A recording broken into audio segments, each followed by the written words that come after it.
सूक्ष्म रूप धरि सियहि दिखावा, विकट रूप धरि लंक जरावा।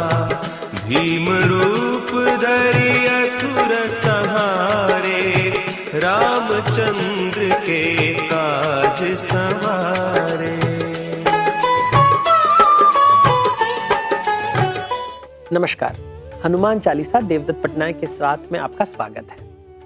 9वीं चौपाई में हमने हनुमान जी के कई रूप देखे, जैसे सूक्ष्म रूप, विकट रूप।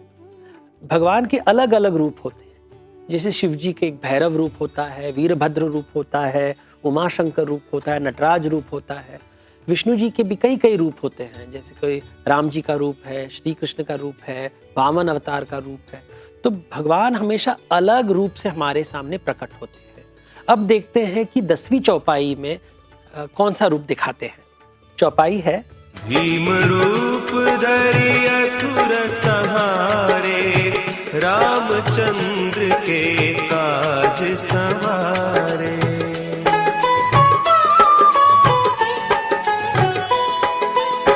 भैया भीम रूप धरी मतलब भीम रूप लेके। अभी भीम शब्द हम सुनते हैं तो हमको याद आता है पांडवों के भीम के बारे में, बट भीम मतलब जो बहुत ही जिसको देख के डर लगता है, जिसको देख के हमको एक अद्भुत रस आता है, ऐसे भयानक रूप होता है। जो भयानक रूप लेके हनुमान जी ने असुरों को मारा। अभी ये रूप ऐसे क्यों लिया है? जैसे सामने वाले को देख के मैं रूप लेता हूँ।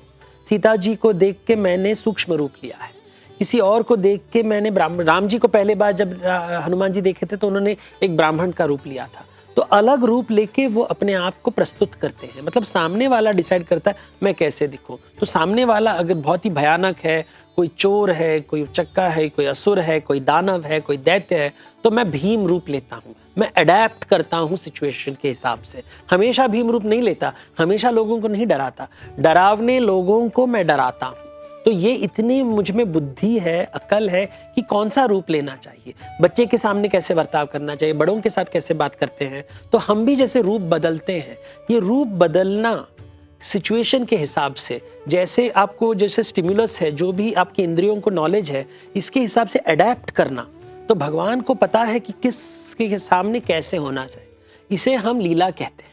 जैसे एक माता होती है जो अपने बच्चे के साथ बात करते समय वो अलग प्रकार से बात करती है, उसके साथ खिलवाड़ करती है, तो उसको पता है कि मुझे रूप कैसे लेना है मेरे बच्चे के साथ बात करने के लिए। वैसे ही हनुमान जी को पता है कौन सा रूप लेने के लिए। उनको पता है कि सामने वाले में कोई बुराई सचमुच में नहीं है। हर आदमी में आत्मा बसा हुआ है, असुरों में भी आत्मा बसा हुआ है, लेकिन बुद्धि भ्रष्ट हो गई है, इसलिए वो असुर के जैसे व्यवहार कर रहे हैं। इसलिए हमारे शास्त्रों में हमेशा कहेंगे कि असुरों के पिता कौन है? ब्रह्मा। देवताओं के पिता कौन है? वो भी ब्रह्मा। नागों के पिता कौन है? वो भी है ब्रह्मा। गरुड़ के पिता है वो भी ब्रह्मा। तो जितने भी देवी है, दैत्य है, सभी के पिता ब्रह्मा जी है। इसका अर्थ क्या है? इसका अर्थ है कि सब प्राणी में आपके जितने भी नायक है उसके अंदर आत्मा है, जो खलनायक है उसके अंदर भी आत्मा है। तो वो असुर को संहार रहे हैं, अलग अलग असुरों का संहार रहे हैं। क्यों संहार रहे हैं? क्योंकि वो रामचंद्र जी का काम कर रहे हैं। ये कहानी बहुत ही इंटरेस्टिंग है कि एक बार उनकी माँ ने कहा कि बेटा हनुमान मुझे बताओ तुमने क्या क्या किया राम जी के साथ। तो हनुमान जी अपनी माता को अपनी पूरी जो भी उनकी घटना घटी है, सुंदरकांड में, लंका कांड में, युद्ध कांड में जो भी घटना घटी है उसके बारे में बताते हैं। कहते हैं कि हमने कैसा एक ब्रिज बनाया, समुद्र में सेतु बनाया लंका जाने के लिए, राक्षसों से हमने कैसा युद्ध किया, और उसके बाद हमने कैसे रावण के ऊपर विजय प्राप्त करके सीता को हमने राम से मिलवाया। ये सब हमने किया। तो अंजनी माता जी सुनने के बाद हनुमान जी से पूछते हैं कि अरे तुमने इतनी तकलीफ क्यों की? तुमने ये ब्रिज क्यों बनाया? तुम तो तुम्हारे पास इतनी शक्ति है कि तुम अपनी पूंछ हिला के रावण को हरा सकते थे। तो ये सेतु बांधना, राक्षसों के साथ युद्ध करना, ये सब करने की कोई आवश्यकता नहीं थी। तुम 1 सेकंड में युद्ध जीत सकते थे, तुमने ऐसे किया क्यों नहीं? तो हनुमान जी हंस के कहते हैं क्योंकि राम जी ने पूछा नहीं। मैं वही करूंगा जो मुझे राम जी बोलेंगे करने के लिए। ये जो कहानी है वो रामायण है, राम जी की कहानी है। मैं केवल इसमें एक पात्र हूं, मुख्य पात्र नहीं हूं। मैं सेंटर स्टेज नहीं लूंगा। मैं हमेशा वही काम करूंगा जो राम जी कहते हैं मुझे करने के लिए। ये है एक बहुत ही हम्बल आदमी की कहानी, जिसको पता है कि मैं प्रॉब्लम सॉल्व कर सकता हूं, लेकिन ये किसका प्रॉब्लम है? ये रामायण की जो घटना है, मैं सबका प्रॉब्लम नहीं सॉल्व करने आया हूं, मुझे नहीं, मैं जिसका जो चाहिए मैं वही करूंगा। तो तुम्हें जो चाहिए मैं वही करूंगा, क्योंकि तुम्हारा प्रॉब्लम है, मैं तुम्हारे हाथ में केवल मैं निमित्त हूं, मैं एक इंस्ट्रूमेंट हूं तुम्हारे हाथ में। तुमको देखना है कि मैं क्या कर सकता हूं। ये रावण को हराना राम जी का कर्म था, हनुमान जी का कर्म नहीं था। तो राम जी ने कहा कि तुमने इतना इतना कर लो, बाकी सब मैं कर लूंगा। मतलब राम जी को भी पता है कि मुझे क्या करना चाहिए और मेरे सेवक को क्या करना चाहिए।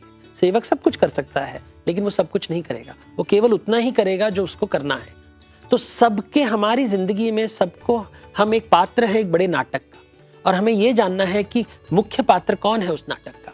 कोई भी लाइफ के सिचुएशन में, जैसे हम अपने बच्चों के लिए पढ़ाई नहीं कर सकते ना, बच्चों को खुद पढ़ना पड़ता है, वैसे ही हम उतना ही काम कर सकते हैं। तो असुरों को मारना, विष्णु जी तो सब असुरों को एक साथ मार सकते हैं, हनुमान जी भी सब असुरों को मार सकते हैं, लेकिन कहानी में सबको एक अलग अलग पात्र दिया गया है, अलग अलग रोल दिया गया है।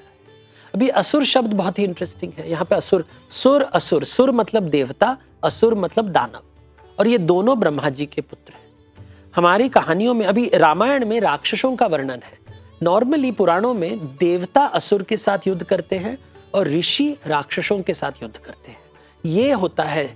लेकिन रामायण में, और आजकल हम राक्षस और असुर ये शब्द को इंटरचेंजेबली यूज करते हैं, असुर इज इक्वल टू राक्षस, राक्षस इज इक्वल टू असुर, लेकिन पुराणों में ऐसा नहीं है। देवता असुर से युद्ध करते हैं, देवता ऊपर स्वर्गलोक में रहते हैं और असुर पाताल लोक में रहते हैं, और दोनों के बीच में युद्ध होता है।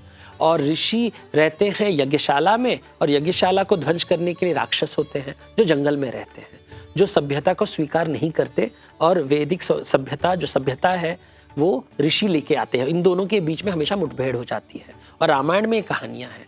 और ऋषि और राक्षस के बीच में बैठता है वानर, और वो देखता है कि क्या मैं राक्षस जैसा बनूं, जैसे रावण जी बने हैं। राक्षस मतलब जो दूसरों की संपत्ति को भी लेता है, वो अपनी संपत्ति के बारे में, अपनी संपत्ति तो अपने पास रखता है, लेकिन दूसरे की संपत्ति को भी बलपूर्वक ले जाता है, देता नहीं है, लेता है हमेशा। और ऋषि संप्रदाय है जो यज्ञ के ऊपर फोकस करता है, और यज्ञ का मतलब है आहुति देना और फिर लेना। मतलब यज्ञ में हम स्वाहा देते हैं देवता को, और देवता से हमें तथास्तु मिलता है। एक्सचेंज करना, लेन देन की बातें करना, ये है वैदिक सभ्यता। मतलब पहले दो उसके बाद लो। देवता जो होते हैं वो पहले लेते हैं फिर देते हैं, यजमान जो होता है वो पहले देता है वो लेता है। तो ये लेन देन की बातें राक्षस नहीं समझते, वो छीनते हैं, दे टेक थिंग्स अवे। लेकिन सभ्यता में इसलिए असुरों के साथ, राक्षसों के साथ युद्ध हमेशा होता है। ये युद्ध है मानसिक युद्ध।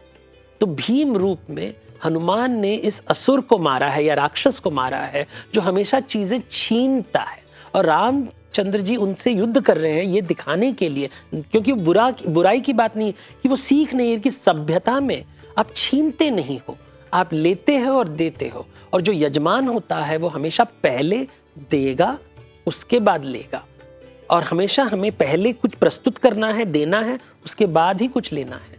हमारे घर में जब कोई गेस्ट आता है तो हम पहले उनको कुछ देते हैं, उसके बाद उनसे लेते हैं। या हम किसी के सामने जाते हैं तो पहले उनकी प्रशंसा करते हैं, तो मतलब हम प्रशंसा देते हैं और उसके बाद विनती करते हैं कि हमसे ये काम चाहिए। ये जो सभ्यता है, ये एक ज्ञान है जो वेदों में है, और रामचंद्र जी का ये कार्य है कि सभी जगह ये सभ्यता, जहाँ की मनुष्य के एक संबंध हो लेन देन से, ये सभ्यता बसाने जा रहे हैं और असुरों का विनाश कर रहे हैं, क्योंकि ये लेने की जो प्रकृति है, छीनने की प्रकृति को रोकने के लिए। तो अलग अलग रूप लेके हनुमान जी रामचंद्र जी की सेवा कर रहे हैं, ताकि हमें वो सभ्यता है, वेदों में जो ज्ञान है वो हमारे अंदर आए, और हमारे भीतर का जो असुर है वो संहार हो जाए। भीम रूप धरि असुर संहारे, रामचंद्र के काज सवारे।